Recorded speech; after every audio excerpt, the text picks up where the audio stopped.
Subscribe masuk surga. Like, komen cepat kaya.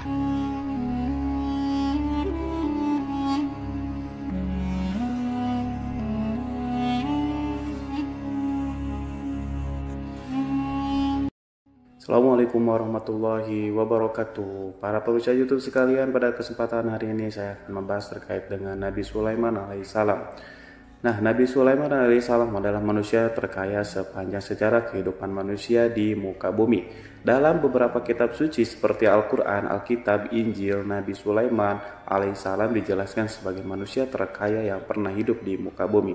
Tidak ada satupun manusia yang bisa mengalahkan total kekayaannya. Hingga hari kiamat tiba, nanti para arkeolog telah menemukan situs peninggalan sejarah Islam yang mengungkap total kekayaan lebih dari Nabi Sulaiman alaihissalam.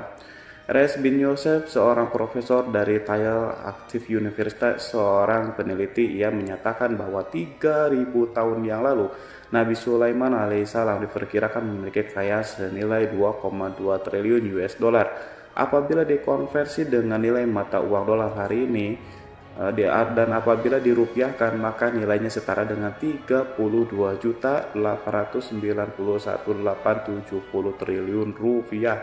Nilai itu berkali-kali lipat lebih banyak dari total kekayaan negara Indonesia yang hanya mencapai 11,454 triliun rupiah per 31 Desember 2021. Nabi Sulaiman AS memiliki beberapa mukjizat, diantaranya dapat berbicara dengan bahasa binatang.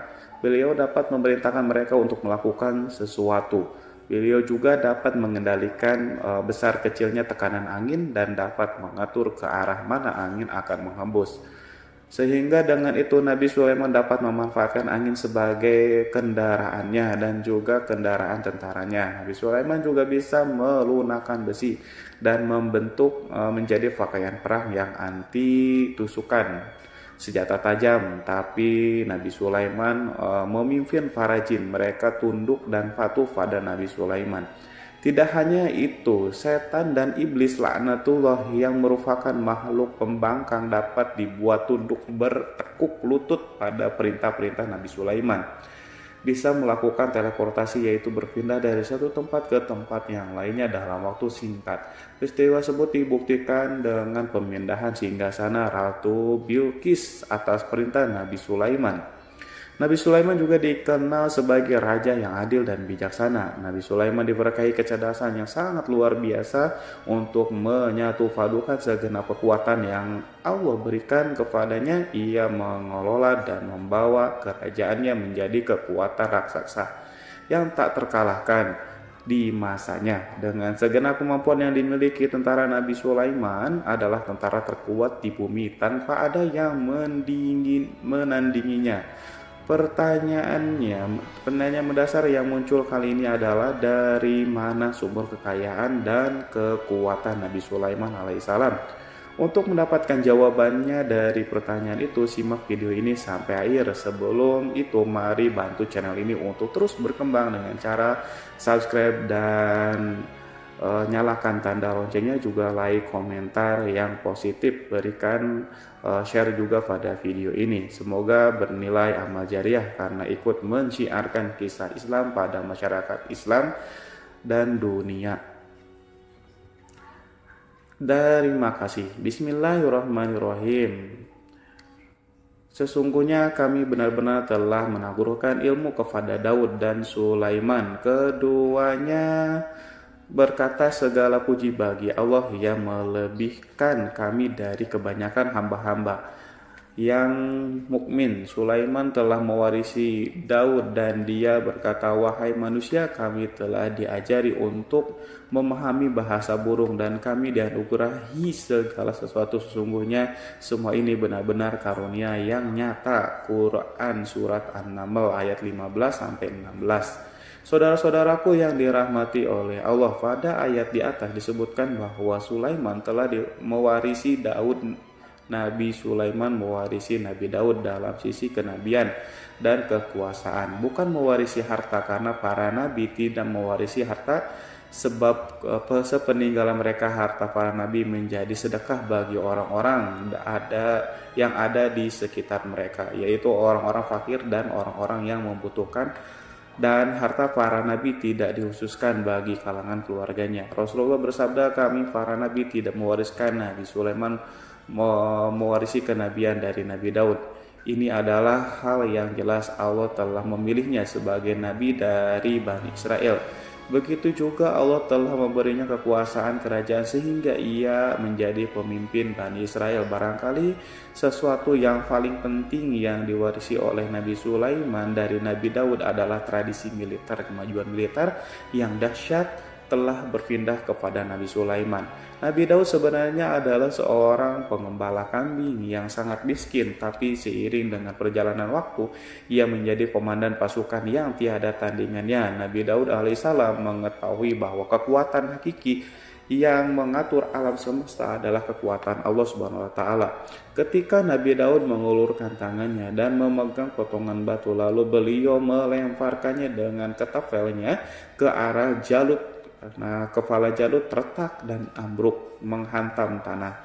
Ini sebagai bentuk demonstrasi kekuatan darinya. Kehadiran Nabi Daud mengubah pasukan Bani Israel, di mana mereka sebelumnya lari jika berhadapan dengan musuh, maka kini keberadaan mereka mulai diperhitungkan di masa kehidupan Nabi Daud.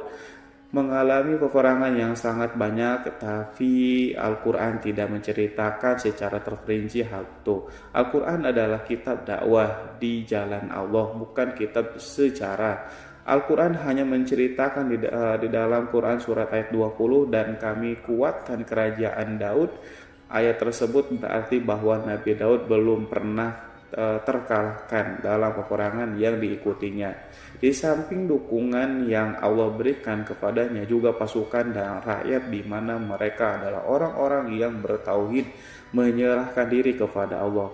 Allah SWT mengajarkan kepada Nabi Daud hal-hal yang menjadikan pasukannya memiliki keistimewaan yang dengannya mereka dapat mengalahkan pasukan-pasukan lain, pasukan-pasukan besar yang ada di bumi pada saat itu. Allah Subhanahu wa taala telah berfirman dalam Quran surat Saba ayat 10, dan kami telah melunakkan besi untuknya. Baju besi mungkin akan menjadi masalah dalam benak kita ketika orang-orang akan berperang. Baju besi cukup mengganggu gerakan mereka. Kita bisa membayangkan ketika ada dua orang berperang, salah satunya dapat bergerak bebas sementara yang lainnya tidak leluasa bergerak karena tertahan dengan pakaiannya. Namun dengan kekuasaan Allah, Nabi Daud dapat melunakkan besi dan membuat baju besi menjadi ringan yang mudah untuk digunakan. Ini adalah kemajuan penting yang Allah berikan kepada Nabi Daud dan tentaranya. Kemajuan itu kemudian diajarkan dan diwariskan dan dimiliki oleh Nabi Sulaiman alaihissalam. Nabi Sulaiman memiliki pasukan yang dahsyat, yang melebihi pasukan manapun di bumi saat itu, atau bahkan mungkin saat ini. Bahkan Allah menambahkan karunia-Nya kepada Nabi Sulaiman yang disebutkan dalam Quran surat An-Naml ayat 16. Dan Sulaiman telah mewarisi Daud, dan dia berkata, wahai manusia, kami telah diberi pengertian tentang suara burung, dan kami diberi segala sesuatu. Sesungguhnya ini benar-benar sesuatu karunia yang nyata. Saudara-saudaraku yang dirahmati oleh Allah, pada suatu hari Nabi Sulaiman alaihissalam mengangkat tangannya berdoa kepada Allah. Berdoa kepada Allah antara hati Nabi dan Allah tidak ada penghalang, tidak ada jarak, tidak ada sekat. Waktu tak ada satu pun dari para nabi yang berdoa kepada Allah. Wali doanya pasti dikabulkan. Doa Nabi Sulaiman alaihissalam direkam di dalam Quran surat Shad ayat 35. Nabi Sulaiman berkata, ya Tuhanku, ampunilah aku, anugerahkanlah kepadaku kerajaan yang tidak dimiliki oleh seorang pun sesudahku. Nabi Sulaiman menginginkan dari Allah suatu kerajaan yang belum pernah diperoleh oleh siapapun setelahnya. Allah Subhanahu wa taala mengabulkan doa Nabi Sulaiman dan memberinya kerajaan tersebut. Nabi Sulaiman mewarisi kekuasaan, kenabian, hikmah, ilmu dari Nabi Daud alaihissalam. Orang-orang menyebutnya Sulaiman al-Hakim, Sulaiman yang bijaksana. Kebijaksanaan Nabi Sulaiman tidak terbatas pada keadilannya di tengah-tengah manusia yang juga kasih sayangnya kepada mereka. Namun kebajikan Nabi Sulaiman juga berlaku di kalangan burung dan binatang lainnya. Nabi Daud juga mengenal bahasa burung, tetapi Nabi Sulaiman dapat berbicara dengan bahasa burung.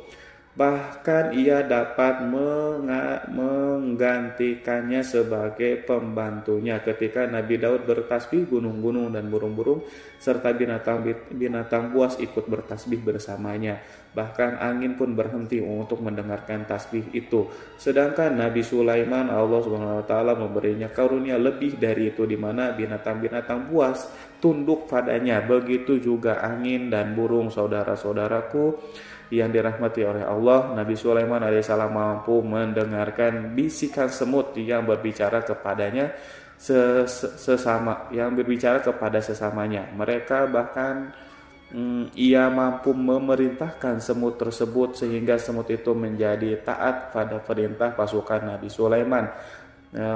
Nabi Sulaiman memiliki kekuatan yang sangat dahsyat di dunia. Belum pernah ada di dunia ini satu pasukan pun yang memiliki kekuatan seperti itu. Kekuatan Nabi Sulaiman berasal dari beberapa kombinasi yang sangat mengagumkan, sehingga karenanya ia tidak dapat tertandingi. Kekuatan itu terdiri dari manusia, binatang, jin, dan lain-lainnya.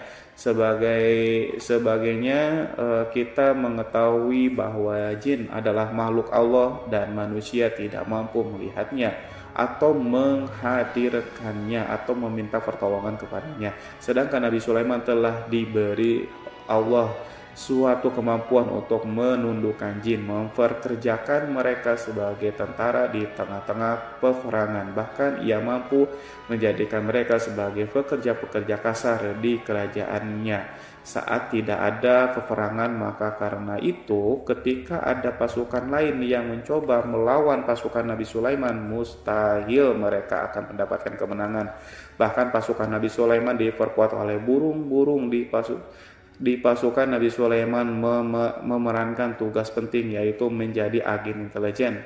Kita mengetahui bahwa peran informasi saat peperangan adalah hal yang penting, dan informasi tersebut pasukan dapat mengetahui keadaan lawannya. Demikian peranan burung pada pasukan Nabi Sulaiman.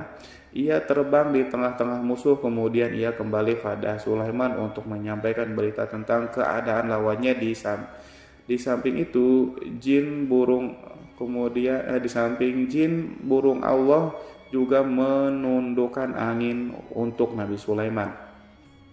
Nabi Sulaiman dapat memerintahkan angin dan ia mampu untuk menaiki angin tersebut bersama tentaranya.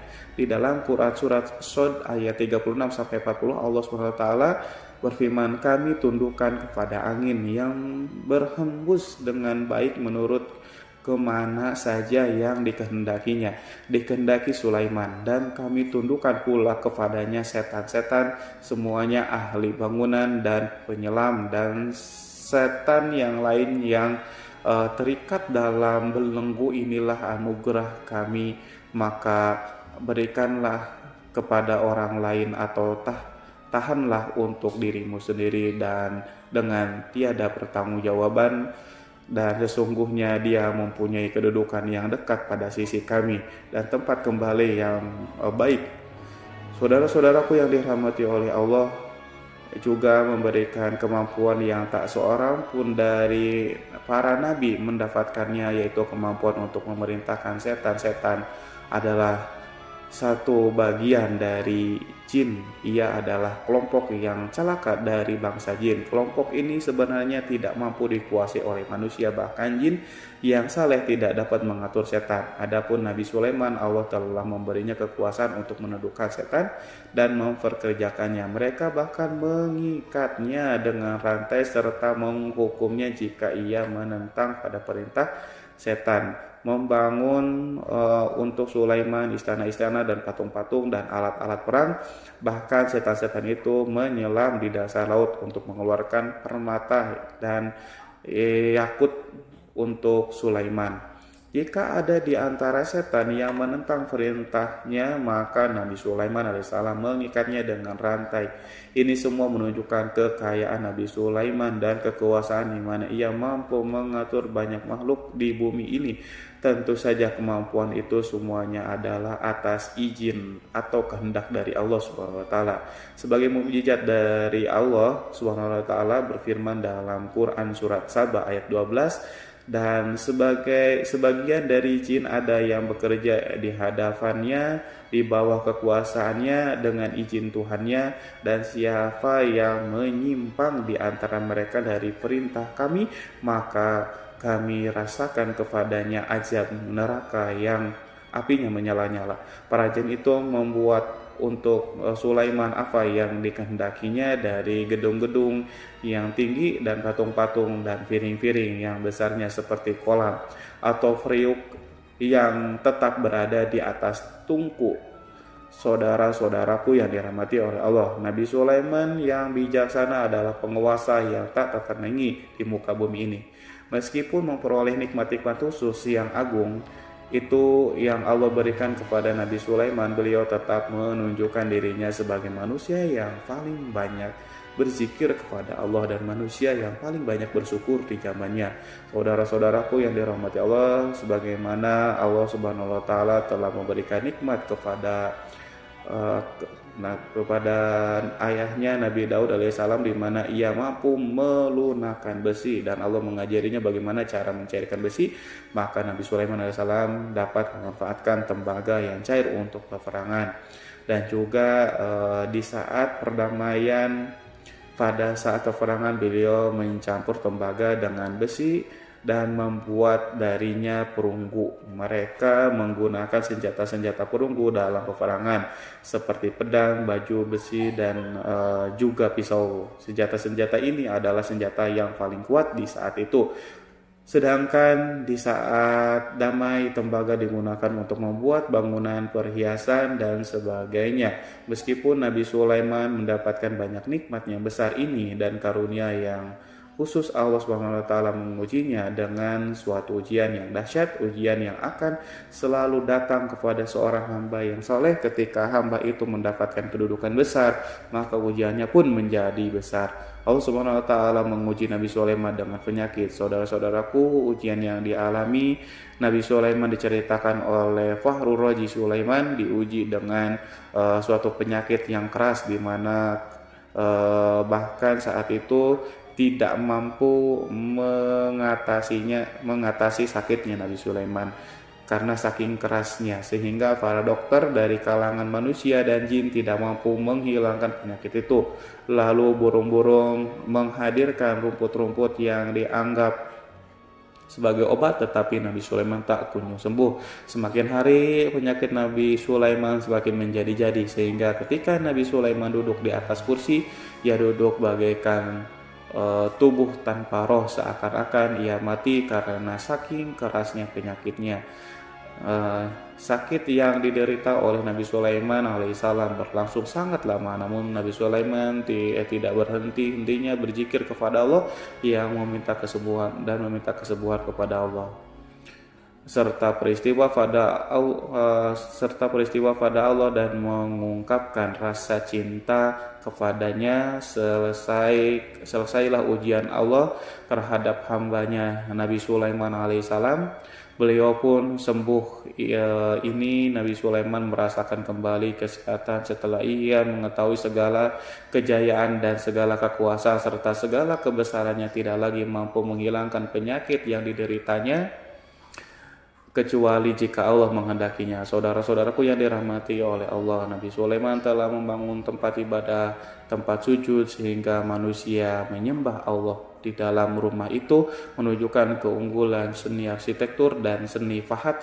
Orang-orang yang membangun rumah itu berjumlah puluhan ribu orang. Tentu setiap kelompok dari mereka memiliki pekerjaan masing-masing. Di antaranya mereka ada yang mencairkan tembaga, Di antara mereka ada yang tukang pahat, ada juga tukang ukir, ada juga membelah batu, ada juga yang memotong-motong kayu.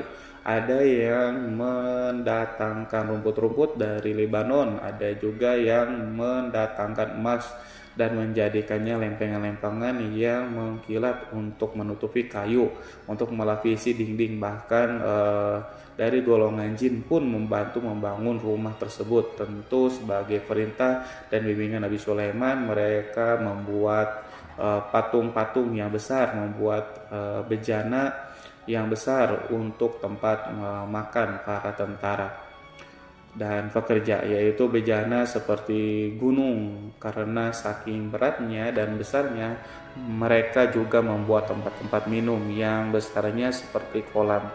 Nabi Sulaiman mengawasi para pekerja dan juga mengurusi masyarakatnya, di mana beliau mengenali program mereka dan berusaha memecahkan. Beliau juga mengawasi pasukannya dari kalangan binatang dan burung. Beliau mengetahui apakah ada sesuatu di antara mereka yang tidak datang, tidak hadir, di mana ia pergi, serta mengapa ia pergi. Nabi Sulaiman menguasai pengetahuan itu. Semua Nabi Sulaiman bukan hanya mengetahui problem tentaranya dari kalangan manusia dan juga tentaranya dari kalangan burung, namun ia juga menunjukkan kasih sayang terhadap semut, di mana beliau mendengar bisikan dan tidak suka untuk menginjakkan. Nabi Sulaiman selalu menundukkan kepalanya ke bumi sebagai bentuk rasa rendah diri dan syukur kepada Allah SWT.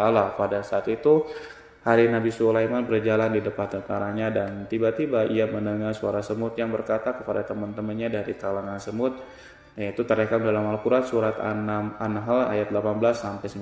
Wahai semut, semua masuklah ke dalam sarang-sarangmu agar kamu tidak terinjak oleh Sulaiman dan tentaranya, sedangkan mereka tidak menyadari. Nabi Sulaiman AS tersenyum mendengar itu, berarti ia berdoa, ya Allah Tuhanku, berilah aku ilham untuk tetap mensyukuri nikmat-Mu yang telah Engkau anugerahkan kepadaku dan kepada orang tuaku, ibu bapakku, dan untuk mengerjakan amal saleh yang Kau ridhoi, dan masuklah aku ke dalam rahmat-Mu dan dalam golongan hamba-hamba-Mu yang saleh. Saudara-saudaraku yang dirahmati Allah, meskipun Nabi Sulaiman mendapatkan kekuasaan dan memiliki tentara yang besar, namun beliau menunjukkan kasih sayang terhadap bangsa semut. Beliau mendengarkan fisiknya dan melihat semut yang ada di depannya. Oleh karena itu ia tak mungkin baginya untuk menginjak golongan semut itu. Nabi Sulaiman bersyukur kepada Allah yang telah memberinya nikmat itu, yaitu nikmat rahmat dan kasih sayang. Di samping itu, Nabi Sulaiman alaihissalam adalah orang yang paling kaya di dunia. Istananya terbuat dari kayu gaharu yang memiliki bau dan harum. Istananya terbuat dari emas dan terkadang dari kristal. Beliau juga memiliki kursi besar yang terbuat dari emas dan permata. Istana Nabi Sulaiman merupakan istana yang paling besar di dunia. Nabi Sulaiman menggunakan pakaian dari emas dan permata. Meskipun demikian, Nabi Sulaiman tetap menunjukkan sebagai hamba yang berserah diri dan rendah diri di hadapan Allah Subhanahu wa taala dan sederhana di depan manusia. Nabi Sulaiman yang merendahkan dirinya di hadapan Allah, ia selalu sujud kepada Allah sebagaimana ayahnya yang selalu bertasbih kepada Allah. Nabi Sulaiman selalu melantunkan lagu-lagu cinta ilahi dan hanya memuji Allah Subhanahu wa taala. Pada suatu hari Nabi Sulaiman mengeluarkan perintah kepada pasukannya untuk bersiap-siap. Kemudian Nabi Sulaiman keluar dan memeriksa pasukannya satu demi satu. Pasukannya diteliti. Kelompok yang pertama adalah kelompok manusia. Nabi Sulaiman memperhatikan kesiapan mereka, lalu Nabi Sulaiman mengeluarkan perintah kepada mereka. Kemudian Nabi Sulaiman memeriksa kelompok jin dan menyampaikan perintahnya kepada mereka. Beliau memenjarakan jin yang tampak bermalas-malasan. Saat bekerja, lalu beliau memeriksa binatang dan berkata kepada mereka, apakah mereka sudah makan dengan baik? Apakah mereka tidur dengan nyenyak? Apakah ada yang mengadu pada mereka, misalnya karena penyediaan sesuatu atau karena makanan yang tidak layak? Apakah di sana ada yang sakit dan lain sebagainya? Semuanya diperiksa oleh Nabi Sulaiman. Ketika Nabi Sulaiman merasa puas dengan semuanya, Nabi Sulaiman memasukkan memasuki tenda tempat berkumpulnya para burung. Nabi Sulaiman alaihissalam kemudian memasuki tenda tersebut dan mengamati keadaan di sekitarnya, sehingga beliau mengetahui bahwa ada satu burung yang tidak hadir, yaitu burung hudhud. Nabi Sulaiman alaihissalam kemudian berkata kepada yang diabadikan dalam surat An-Naml ayat 20, "Mengapa aku tidak melihat burung hudhud?" Burung-burung yang lainnya tampak terdiam sebagai penghormatan, dan mereka mendengarkan apa yang dikatakan pemimpin mereka, Nabi Sulaiman. Nabi Sulaiman mengarah ke pandangannya pada semua burung dan tidak menemukan burung hudhud di antara mereka. Tak seekor burung pun yang mengetahui keberadaan burung hudhud. Absen pada apel wajib kali ini, Nabi Sulaiman memulai menampakkan kemarahannya. Apakah dia termasuk yang tidak hadir?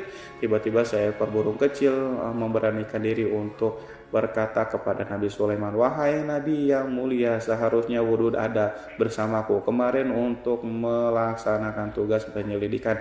Ia adalah pemimpin misi itu, namun burung hudhud belum datang. Oleh karena itu, aku tidak pergi bersamanya." Burung itu tampak gemetar karena Nabi Sulaiman bahwa hudhud tidak hadir dan tak seorang pun mengetahui kemana ia pergi. Hudhud pergi tanpa terlebih dahulu meminta izin kepada Nabi Sulaiman dan tidak memberitahu kemana keberadaannya. Dalam keadaan marah, Nabi Sulaiman berkata, "Sesungguhnya aku benar-benar akan mengajarnya dengan azab yang keras, atau benar-benar menyembelihnya, kecuali jika ia benar-benar datang kepadaku dengan alasan yang jelas." Kawanan burung-burung mengetahui bahwa Nabi Sulaiman sedang marah dan telah menetapkan untuk menyiksa burung hudhud atau menyembelihnya, atau justru memaafkan dengan syarat ia datang dengan membawa alasan yang dapat menyelamatkan, atau dengan kata lain burung hudhud dapat memastikan bahwa ia melaksanakan tugas yang penting. Nabi Sulaiman menunjukkan kemarahannya yang besar sehingga siapapun merasa takut pada Nabi Sulaiman marah, maka kemarahannya akan membelak kebenaran. Kemudian beliau dapat melaksanakan ancaman dengan cara yang mudah. Seekor burung tanpa gemetar ketakutan melihat kemarahan Nabi Sulaiman, lalu beliau mengeluarkan tangannya ke burung itu dan memegang kepalanya, sehingga burung itu pun merasa tenang dan merasa takutnya hilang. Nabi Sulaiman kemudian pergi dari tempat burung dan menuju istananya. Nabi Sulaiman masih memikirkan keadaan burung hudhud. Seharusnya burung hudhud menjadi bagian penting dari badan intelijen. Apakah ia pergi untuk menyingkap sesuatu, atau apakah ia pergi hanya untuk bermain-main? Nabi Sulaiman alaihissalam telah memperhatikan dan mengetahui bahwa burung hudhud adalah seekor burung yang cerdik dan juga fasih berbicara. Terkadang Nabi Sulaiman mendapati burung hudhud sedang bermain-main dan menunda-nunda pekerjaannya. Namun ketika Nabi Sulaiman melihatnya, burung hudhud memahami bahwa perbuatannya tidak benar, sebab ia tidak boleh menyampur adukan antara waktu serius dan waktu bermain. Tidak lama setelah itu burung tiba-tiba di tempat para burung yang lain berkata kepadanya, "Wahai Hud, pergilah engkau ke tempat Nabi Sulaiman. Jika ia mengetahui bahwa engkau telah sampai, jiwamu benar-benar terancam." Mendengar itu burung hudhud segera beranjak. Ia terbang menemui Nabi Sulaiman. Pada waktu itu Nabi Sulaiman sedang duduk bersama tentaranya yang lain. Burung hudhud berdiri. Ia telah mencanangkan untuk memulai pembicaraan dengan Nabi Sulaiman. Sebelum Nabi Sulaiman banyak bertanya kepadanya kemana dia pergi, ia berbagi sebagai bukti bahwa hudhud telah melaksanakan sesuatu tugas yang penting. Dalam Quran surat An-Nahl ayat 22, burung hudhud telah berbicara, "Aku telah mengetahui sesuatu yang kamu belum mengetahuinya, dan kubawa kepadamu dari negeri Sabah untuk berita penting yang diyakini." Seakan-akan burung hudhud hendak berkata, "Aku adalah hudhud yang miskin, tapi aku mengetahui apa yang tidak engkau ketahui, dan aku datang kepadamu dari kerajaan Sabah dengan membawa berita yang sangat penting." Nabi Sulaiman nampak terdiam.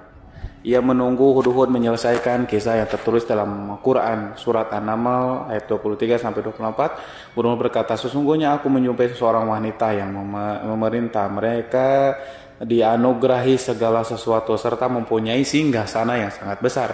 Aku mendapati dia dan kaumnya menyembah matahari selain Allah, dan setan telah menjadikan mereka memandang indah perbuatan-perbuatan mereka, lalu menghalangi mereka dari jalan Allah sehingga mereka tidak mendapatkan petunjuk. Burung Hudhud diam sejenak dan Nabi Sulaiman merasa bahwa Hudhud menunjukkan kefasihan lisannya dan berbicara dengan baik kepadanya. Nabi Sulaiman berkata dalam Quran surat An-Nahl ayat 27 sambil menunjukkan senyum manisnya di wajah Nabi Sulaiman berkata, akan kami lihat apakah kamu benar wahai Hudhud, ataukah kamu termasuk orang-orang yang berdusta. Seakan-akan burung Hud ingin mengatakan aku tidak Diamnya Sulaiman membuat takut sehingga burung Hudhud terdiam. Nabi Sulaiman terdiam karena berpikir, lalu ia memutuskan sesuatu. Setelah itu beliau mengangkat kepala lainnya dan meminta secari kertas dan pena. Nabi Sulaiman menulis surat singkat dan menyerahkannya kepada Hudhud serta memerintahkan kepadanya dalam Quran surat An-Nahl ayat 24, pergilah dengan membawa suratku ini, lalu jatuhkanlah kepada mereka. Kemudian berpalinglah dari mereka, lalu perhatikanlah apa yang mereka bicarakan. Al-Quranul Karim hanya ceritakan dalam Quran surat An-Naml bagaimana perginya Hudhud dan bagaimana ia menyerahkan surat itu. Lalu Al-Quran langsung menyebutkan keadaan kerajaan Balqis yang saat itu ia sedang membaca surat tersebut di depan para pembesar kerajaannya dan para menterinya dalam Quran surat An-Naml ayat 29 sampai 31. Berkatalah Bilqis, wahai pembesar-pembesar, sesungguhnya telah dijatuhkan kepadaku sebuah surat yang mulia.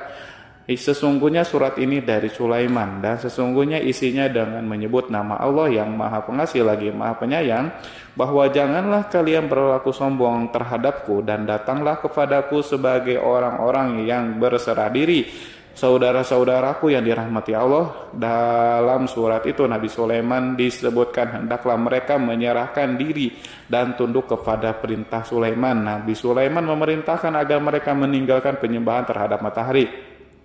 Nabi Sulaiman tidak mempersoalkan akidah mereka dan tidak memuaskan mereka dengan apapun. Nabi Sulaiman hanya memerintahkan bahwa ia berada di atas kebenaran, bukankah ia didukung kekuatan yang berlandaskan keyakinan dan dimilikinya. Nabi Sulaiman hanya memerintahkan mereka agar tunduk dan patuh kepadanya. Ratu Saba menyampaikan surat tersebut di tengah-tengah kaumnya. Dalam Quran surat An-Naml ayat 32 dijelaskan berkata Bilqis, wahai para pembesar, berilah aku pertimbangan dalam urusanku ini. Aku tidak pernah memutuskan sesuatu persoalan sebelum kamu berada dalam majelisku. Saudara-saudaraku yang dirahmati Allah, para pembesar istana Bilqis menentang surat tersebut. Isi surat itu membangkitkan kesombongan kaum Saba, di mana mereka merasa lebih kuat. Mereka mengetahui bahwa di sana ada seseorang yang mencoba menentang mereka dan mengisyaratkan peperangan kepada mereka. Lalu ia minta kepada mereka untuk memenuhi syarat-syarat sebelum terjadinya peperangan dan kekalahan dalam Quran surat An-Nahl ayat 33. Mereka menjawab, kita adalah orang-orang yang memiliki kekuatan dan juga memiliki keberanian yang sangat dalam. Peperangan dan keputusan berada di tanganmu, wahai rajaku. Maka pertimbangkanlah apa yang akan kamu perintahkan. Saudara-saudaraku yang dirahmati Allah, para pembesar kaum Saba seakan ingin berkata kita siap untuk melaksanakan perang. Tampaknya ratu itu memiliki kebijakan yang lebih baik dari pembesar kaumnya. Surat Sulaiman itu membuatnya berpikir lebih jernih dan lebih berhati-hati. Ia berusaha sebisa mungkin menghindari peperangan. Ratu itu berpikir dalam tempo yang lama. Nama Sulaiman tidak diketahuinya dan ia pun belum pernah mendengarnya. Oleh karena itu ratu kaum Saba tidak mampu mengetahui dan mendeteksi seberapa besar kekuatan Nabi Sulaiman. Boleh jadi Nabi Sulaiman memiliki kekuatan yang dahsyat sehingga ia mampu memerangi kekuasaannya dan mengalahkannya. Kemudian ratu memperhatikan apa yang ada di sekelilingnya. Ia melihat kemajuan masyarakat dan juga kekayaannya. Barangkali ia mengira bahwa Nabi Sulaiman iri terhadap kemajuan kekayaan itu, sehingga Nabi Sulaiman ingin menyerangnya. Setelah mempertimbangkan isi surat Nabi Sulaiman dengan cermat, Ratu Saba memilih untuk tidak bersikap sombong dan bodoh. Ratu lebih suka untuk menggunakan bahasa kelembutan.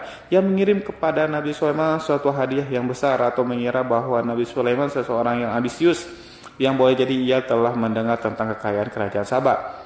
Para utusan pergi dengan membawa hadiah dari Ratu Sabah. Ratu berharap agar mereka dapat memasuki kerajaan Nabi Sulaiman dan akan mengetahui kondisi kerajaan. Saat mereka pulang, Ratu ingin mendengar secara langsung dari mereka tentang bagaimana keadaan kaum Nabi Sulaiman dan pasukannya. Setelah mendapatkan informasi yang cukup, maka Ratu Bilqis dapat membuat sesuatu keputusan yang tepat. Ratu menyembunyikan apa yang terlintas dalam pikirannya, lalu ia berbicara kepada pembesar istananya bahwa ia dapat menyingkapi niat jahat Raja Sulaiman. Lalu cara mengirimkan hadiah kepadanya. Ratu lebih memilih cara tersebut dan menunggu reaksi dari Nabi Sulaiman. Ratu berhasil memuaskan para pembesar istana dan untuk sementara ia menghilangkan ide untuk berperang. Karena para raja jika menyerang satu desa, maka pemimpin desa tersebut adalah orang yang paling banyak mendapatkan kehinaan dan kerjaan. Akhirnya para pembesar kaumnya merasa puas dengan pikiran Ratu Bilqis.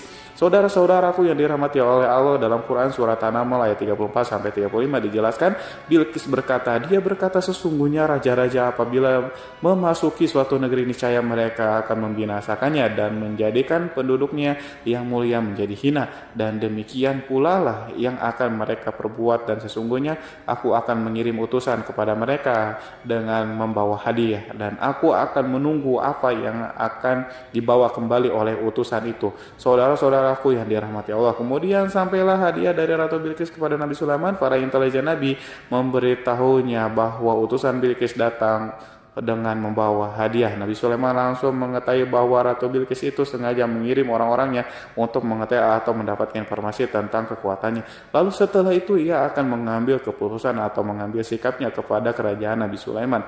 Sulaiman segera memanggil semua pasukannya untuk berkumpul. Utusan Bilqis segera memasuki istana. Nabi Sulaiman yang dipenuhi dengan pasukan besar yang bersenjata melihat itu, utusan Ratu Bilqis tercengang dan ia terkejut ketika mereka melihat kekayaan yang mereka bawa tidak ada apa-apanya dibandingkan apa yang ada di sana. Hadiah mereka tampak tidak berarti, emas yang mereka bawa tampak tidak memiliki makna. Saat mereka memasuki istana Nabi Sulaiman yang terbuat dari kayu-kayu pohon gaharu, ia mengeluarkan bau yang harum serta dihiasi dengan emas permata. Para utusan Ratu Bilqis berdiri bersama Nabi Sulaiman dan menyaksikan bagaimana Nabi Sulaiman mengendalikan pasukannya. Kemudian mereka mulai berpikir tentang kekuatan dan kualitas pasukan Nabi Sulaiman. Betapa kagetnya mereka ketika melihat di tengah-tengah pasukan itu terdapat singa, burung, dan tentara dari kalangan manusia yang mampu terbang. Mereka pun sadar bahwa mereka di hadapan pasukan yang tiada tersaingi. Demonstrasi pasukan Nabi Sulaiman. Kemudian para utusan ratu dipersilahkan maju ke tempat hidangan makanan. Para utusan itu sangat terkejut ketika melihat berbagai macam makanan dari penjuru dunia ada di depannya, dan di antara makanan itu terdapat pula makanan yang biasa ditemukan di negeri mereka, tetapi mereka melihat bahwa makanan itu memiliki rasa yang lebih istimewa. Selain itu, piring-piring yang ada di depannya mereka dan dijadikan tempat makanannya terbuat dari emas, dan mereka dilayani oleh laki-laki yang berhias dengan emas. Ratu mereka pun tidak mengenakan hiasan itu di meja makanan itu. Terdapat burung, ikan laut, dan berbagai macam daging yang mereka tidak mampu lagi membedakan daging apa itu. Nabi Sulaiman tidak makan bersama mereka, tapi beliau makan dengan menggunakan piring yang terbuat dari kayu. Beliau memakan roti yang kering yang dicampur dengan minyak. Inilah makanan yang dipilih Nabi Sulaiman. Makan bersama mereka dalam keadaan diam. Mereka merasa kehadiran Nabi Sulaiman menciptakan suatu wibawa yang luar biasa. Selesai perjamuan itu, makanan itu sudah selesai. Lalu dengan sangat malu mereka menyerahkan hadiah dari Ratu Bilqis kepada Nabi Sulaiman. Hadiah itu berupa emas. Bagi mereka hadiah itu sangatlah bernilai tinggi, tapi di sini hadiah itu tampaklah kecil di hadapan kekayaan Nabi Sulaiman yang sangat mengagumkan. Nabi Sulaiman memperhatikan hadiah ratu itu dan berkata dalam Quran surat An-Nahl ayat 36, Maka tatkala utusan itu sampai pada Sulaiman, Sulaiman berkata, apakah patut kamu menolong aku dengan harta? Maka apa yang diberikan Allah kepadaku lebih baik daripada apa yang diberikannya kepadamu. Tetapi kamu merasa bangga dengan hadiahmu. Saudara-saudaraku, Raja Sulaiman menyingkap dengan kata-katanya yang singkat itu penolakannya terhadap hadiah mereka. Ia memberitahu utusan itu bahwa ia tidak menerima. Ia memberitahu utusan itu bahwa ia tidak menerima hadiah tersebut. Ia tidak merasa puas dengan hadiah itu. Yang membuatnya puas hanyalah, janganlah kalian berlaku sombong terhadapku dan datanglah kepadaku sebagai orang-orang yang berserah diri. Lalu Nabi Sulaiman berkata kepada mereka, pelan hal itu diabadikan dalam Quran surat An-Naml ayat 33, kembalilah kepada mereka, sesungguhnya kami akan mendatangi mereka dengan bala tentara yang mereka tidak kuasa melawannya, dan pasti kami akan mengusir mereka dari negeri itu, yaitu negeri Sabah, dengan terhina, dan mereka akan menjadi tawanan yang hina. Saudara-saudaraku yang dirahmati oleh Allah, Nabi Sulaiman kemudian meninggalkan para utusan ratu setelah terlebih dahulu mengancam mereka. Para utusan itu mengharap agar lebih Sulaiman mau menunggu kunjungan Ratu Bilqis sendiri yang akan membawa misi perdamaian. Akhirnya sampailah para utusan Ratu Bilqis ke negeri Sabah. Mereka segera menuju ke istana sang ratu. Mereka memberitahu bahwa negeri mereka ada di ujung tanduk. Mereka menceritakan kepada ratu tentang kekuatan Nabi Sulaiman dan tidak mungkin bagi mereka mampu melawannya. Mereka meyakinkan Ratu Bilqis bahwa ia harus mengunjunginya dan melihat sendiri bagaimana kebesaran kerajaan Nabi Sulaiman. Kemudian ratu menyiapkan dirinya untuk pergi menuju kerajaan Nabi Sulaiman dan sudah duduk di kursi kerajaan di tengah-tengah para pembesarnya dan para menterinya serta para komandan pasukan. Beliau berpikir tentang sosok Bilqis. Sulaiman mengetahui bahwa Bilqis menuju tempatnya. Meski dikelilingi rasa takut, Nabi Sulaiman berpikir sejenak tentang bagaimana matahari disembah. Ia memikirkan bagaimana informasi yang diterima oleh intelijennya tentang kemajuan kerajaan Bilqis dalam bidang kesenian dan ilmu pengetahuan. Nabi Sulaiman bertanya kepada dirinya sendiri, apakah kemajuan menjadi penghalang untuk mengetahui kebenaran? Apakah ratu itu gembira dengan kekuatan yang dicapainya, dan ia membayangkan bahwa kekuatannya adalah segalanya dengan kemajuan yang dimilikinya. Nabi Sulaiman ingin membuat kejutan agar ratu mengetahui bahwa Islam yang diyakini oleh Nabi Sulaiman adalah satu-satunya yang mampu mendatangkan kemajuan dan kekuatan yang hakiki, sehingga ia dapat membandingkan antara keyakinannya dalam menyembah matahari beserta kemajuan yang mencapainya dengan keyakinan Nabi Sulaiman juga beserta kemajuan yang diraihnya. Saudara-saudaraku yang dirahmati oleh Allah, para mata-mata Nabi Sulaiman telah memberitahu bahwa hal yang sangat disegani dan dikagumi oleh kaum Bilqis adalah kerajaan Sabah, yaitu singgasana Raja Bilqis. Singgasana itu terbuat dari emas dan batu mulia. Singgasana tersebut dijaga oleh penjaga yang sangat disiplin, di mana mereka tidak pernah lalai sedikit pun. Oleh karena itu sangat tepat apabila Nabi Sulaiman menghadirkan singgasana di sini di kerajaannya, sehingga ketika ratu tiba maka ia dapat duduk di atasnya. Nabi Sulaiman ingin membuat kejutan kepadanya dan menunjukkan bahwa kemampuannya tersebut yang berlandaskan pada keislaman. Nabi Sulaiman melakukan yang demikian itu dengan harapan agar si ratu tunduk kepadanya.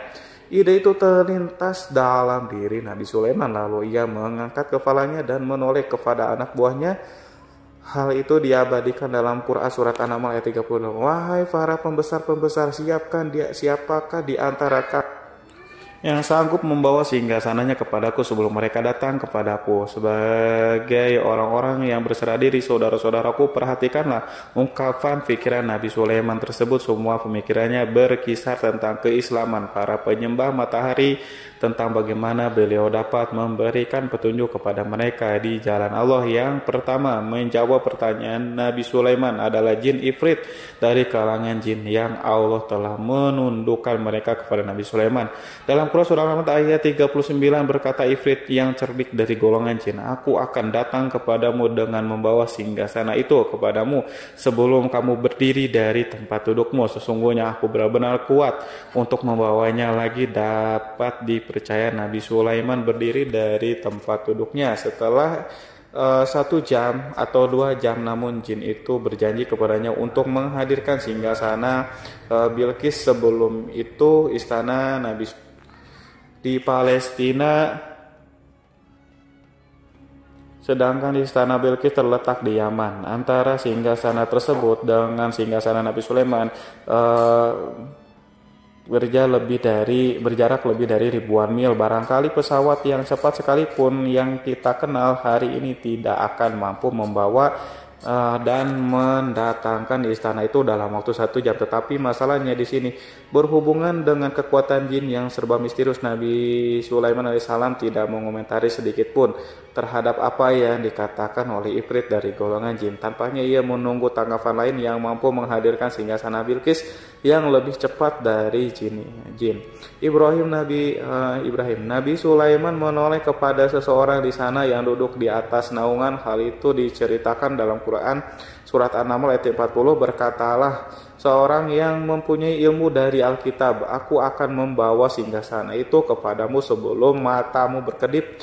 Maka tatkala Sulaiman melihat singgasana itu terletak di hadapannya, ia pun berkata, ini termasuk karunia Tuhanku untuk mencoba aku.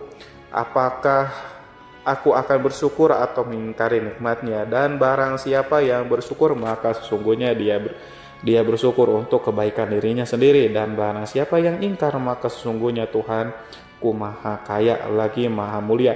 Saudara-saudaraku, belum lama seseorang yang mempunyai ilmu Alkitab itu menyatakan kalimatnya, sehingga singgasana itu tiba-tiba ada di depan Nabi Sulaiman yang mampu menghadirkan singgasana itu lebih cepat atau lebih sedikit dari kedipan mata.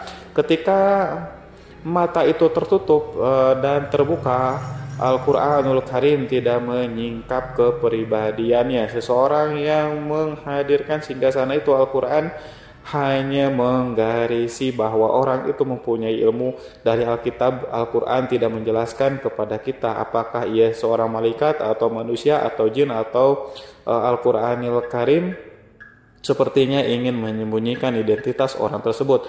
Al-Quran sengaja tidak menyingkap hakikat kitab yang dimaksud. Saudara-saudaraku yang dirahmati Allah, setelah melintas singgasana itu, Nabi Sulaiman bersyukur kepada Allah.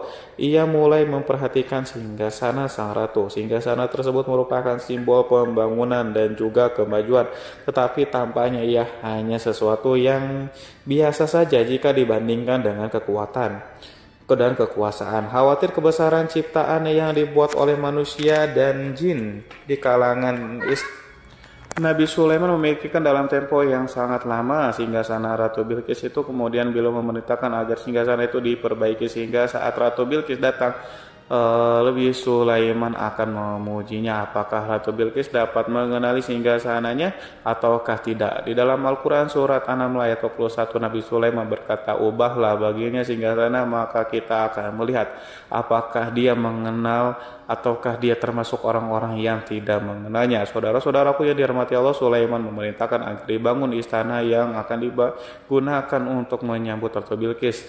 Nabi Sulaiman memilih tempat di laut dan ia memerintahkan agar dibangun suatu istana di mana sebagian besarnya terdiri dari air laut. Nabi Sulaiman memerintahkan agar lantainya itu terbuat dari kaca yang tebal dan kuat, sehingga orang-orang yang berjalan di atas istana itu akan dapat melihat di bawahnya ada ikan-ikan yang berwarna-warni yang berenang-renang, dan mereka akan melihat rumput-rumput laut yang bergerak-gerak. Akhirnya terselesaikan pembangunan istana itu. Saking bersihnya kaca lantai sehingga tampak di sana tidak ada kaca burung.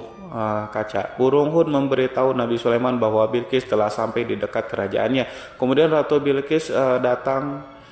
Al-Quran tidak menyebutkan keadaan Nabi Sulaiman saat menyambut Bilqis, namun Al-Quran menunjukkan dua sikap Ratu Bilqis. Pertama, bagaimana sikap Bilqis ketika pertama kali melihat singgasananya yang datang mendahulunya, padahal ia telah meninggalkannya pengawalnya untuk tetap setia menjaga singgasananya.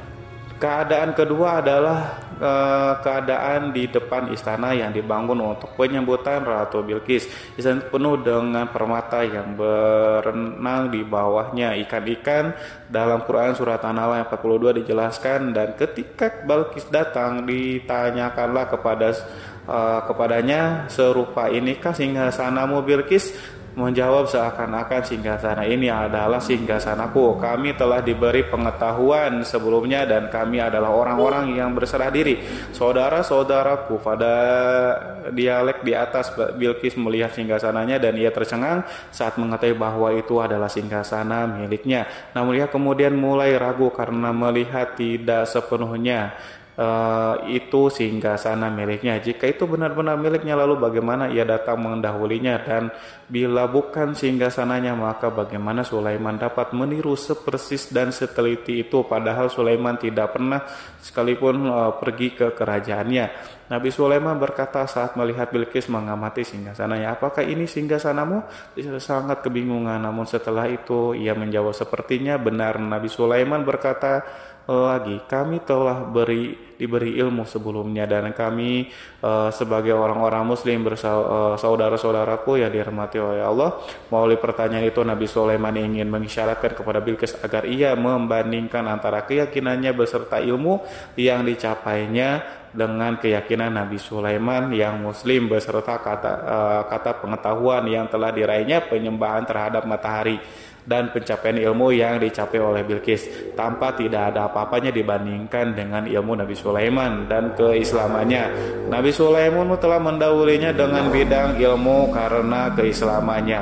Karena itu sangat mudah baginya untuk mengungguli Bilqis. Dalam ilmu-ilmu yang lainnya, demikianlah yang disyaratkan pernyataan Sulaiman kepada Bilqis.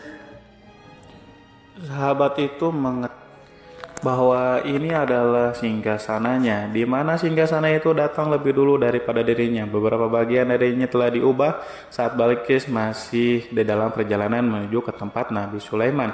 Ia berpikir kemampuan apa yang dimiliki oleh Nabi Sulaiman. Ratu Bilqis tercengang melihat apa yang disaksikannya, yang berupa buah dari keimanan Nabi Sulaiman dan hubungannya dengan Allah SWT.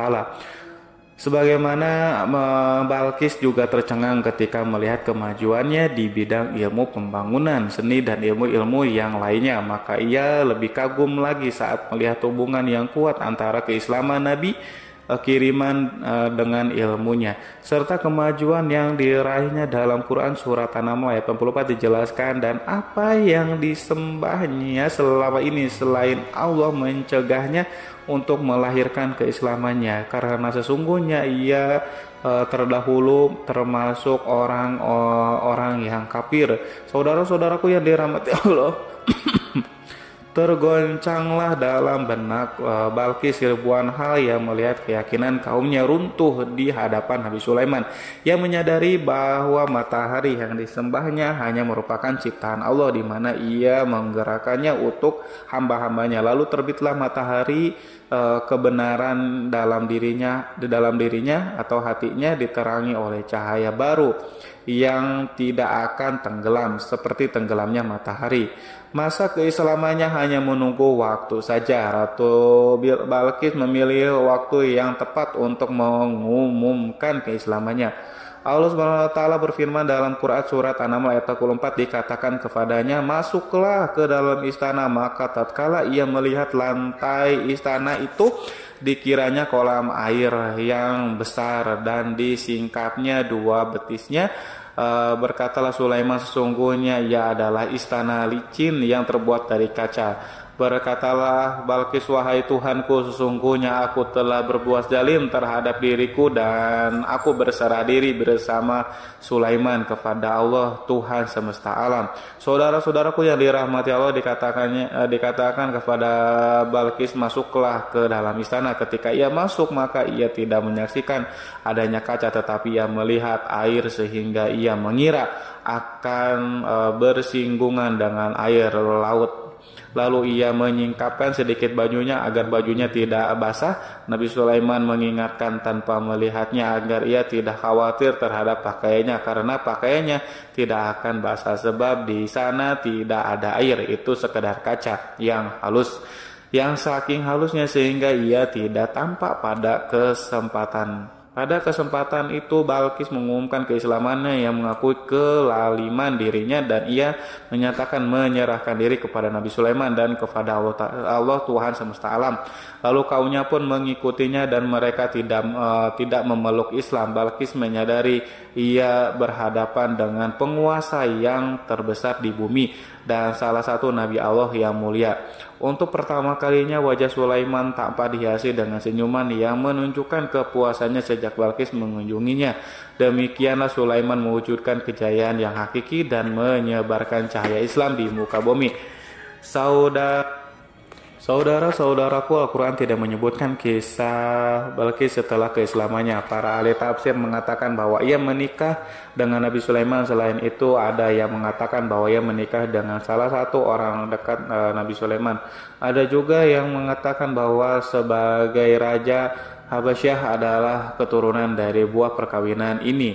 Wallahu alam bishawab. Saudara-saudaraku yang dirahmati Allah, Nabi Sulaiman hidup di tengah-tengah kejayaan dan kemuliaan di bumi. Kemudian Allah menetapkan kematian untuknya sebagaimana kehidupan Sulaiman berada di puncak kemuliaan dan kejayaan yang penuh dengan keajaiban yang luar biasa. Maka kematiannya pun merupakan tanda-tanda kebesaran Allah yang penuh dengan keajaiban. Demikianlah bahwa kematiannya sesuai dengan kehidupannya, sesuai dengan kejayaannya. Allah berfirman tentang kematian Sulaiman di dalam Al-Quran surat Sab ayat 14. Maka tatkala kami telah menetapkan kematian Nabi Sulaiman, tidak ada yang menunjukkan kepada mereka kematiannya itu kecuali rayap yang memakan tongkatnya. Maka tatkala ia telah tersungkur, taulah jin bahwa kalau sekiranya mereka mengetahui yang gaib, tentulah mereka tidak akan tetap dalam siksa yang menghinakan. Saudara-saudaraku yang kemampuan Nabi Sulaiman untuk menundukkan jin dan mempekerjakan mereka serta hubungan mereka dengannya, semua itu menimbulkan fitnah di tengah-tengah manusia dalam hal tertentu, dan kematian Nabi Sulaiman merupakan batasan jawaban terhadap fitnah ini. Kami tidak mengetahui siapa yang mengklaim bahwa jin mengetahui hal yang gaib, apakah itu setan yang terkutuk atau jin yang bodoh atau manusia yang tertipu. Kami tidak mengetahui siapa yang bertanggung jawab terhadap tersebarnya isu yang keliru ini. Yang kita tahu adalah bahwa hal tersebut adalah mempengaruhi sebagian manusia dan jin. Barangkali manusia berkata kepada diri mereka, selama jin melakukan perbuatan yang luar biasa ini, maka apa gerangan yang menjadikan mereka tidak mengetahui hal yang gaib? Manusia itu lupa bahwa kunci kegaiban berada di tangan Allah. Masalah ilmu gaib tidak akan mampu dikuasai oleh jin, manusia, para nabi, dan semua makhluk. Hanya Dia yang mengetahui, dan manusia yang diberitahu hanya sedikit. Sekali lagi, saudara-saudaraku yang dirahmati Allah, seakan-akan Allah telah merencanakan bahwa kematian Sulaiman bertujuan untuk menghancurkan pemikiran itu, yaitu pemikiran bahwa jin mengetahui hal-hal yang gaib. Jin bekerja untuk Nabi Sulaiman selama beliau hidup, dan tatkala beliau meninggalkan maka tugas mereka menjadi bebas. Nabi Sulaiman meninggal tanpa diketahui oleh jin, sehingga mereka tetap bekerja untuknya. Mereka tetap mengabdi kepada Sulaiman. Seandainya mereka mengetahui hal yang gaib, niscaya mereka tidak meneruskan pekerjaannya. Mereka, saudara-saudaraku, pada suatu hari Nabi Sulaiman memasuki mihrabnya untuk itikaf, ibadah dan beribadah kepada Allah. Tak seorang pun yang berani mengganggu khalwatnya di mihrab itu. Mihrab Sulaiman terletak di puncak gunung dan dindingnya terbuat dari permata. Pada suatu hari Nabi Sulaiman duduk bersandar pada tongkatnya yang tampak tenggelam dalam tafakur. Beliau berzikir kepada Allah hingga rasakan untuk menguasainya. Lalu setelah itu malaikat maut menemuinya di mihrabnya. Nabi Sulaiman pun meninggal, beliau bersandar pada tongkatnya. Jin melihatnya dan mengira bahwa beliau sedang sholat, sehingga mereka pun terus melanjutkan pekerjaannya. Berlalulah hari-hari yang panjang, kemudian datanglah rayap itu, yaitu semut kecil yang memakan kayu. Hewan itu mulai memakan tongkat Nabi Sulaiman. Rayap itu tampak lapar. Sebagian dari tongkat Nabi Sulaiman dimakan beberapa hari oleh rayap. Itu ketika yang dimakan semakin bertambah, maka tongkat itu pun menjadi rusak dan kemudian jatuh dari tangan Nabi Sulaiman alaihissalam. Tubuh mulia itu kehilangan pertimbangan dan kemudian jatuh terhempas di bumi. Tatkala tubuh suci itu tersungkur, maka manusia segera menuju ke arahnya. Mereka menyadari dan mengetahui bahwa Nabi Sulaiman telah meninggal dalam waktu yang lama. Jin menyadari bahwa mereka tidak mengetahui hal yang gaib dan manusia pun mengetahui hal yang hakikatnya ini seandainya jin mengetahui hal yang gaib niscaya ia tidak akan meneruskan siksa yang hina, mereka tidak akan bekerja kepada Sulaiman. Demikianlah Nabi Sulaiman alaihissalam meninggal dalam keadaan duduk dan salat timiranya. Lalu berita itu tersebar bagaikan api di bumi. Manusia, burung, dan binatang buas mengantarkan jenazah Nabi Sulaiman. Sekawanan burung tanpa sedih dan menangis. Semua makhluk bersedia. Akhirnya tak seorang pun mengetahui bahwa burung di bumi meninggal seorang yang memahami pembicaraan burung, binatang-binatang, jin, dan yang lainnya. Sebagian burung-burung itu berkata betapa beratnya kehidupan di tengah orang-orang yang tidak mengetahui pembicaraan kita. Wallahu a'lam bishawab. Wassalamualaikum warahmatullahi wabarakatuh.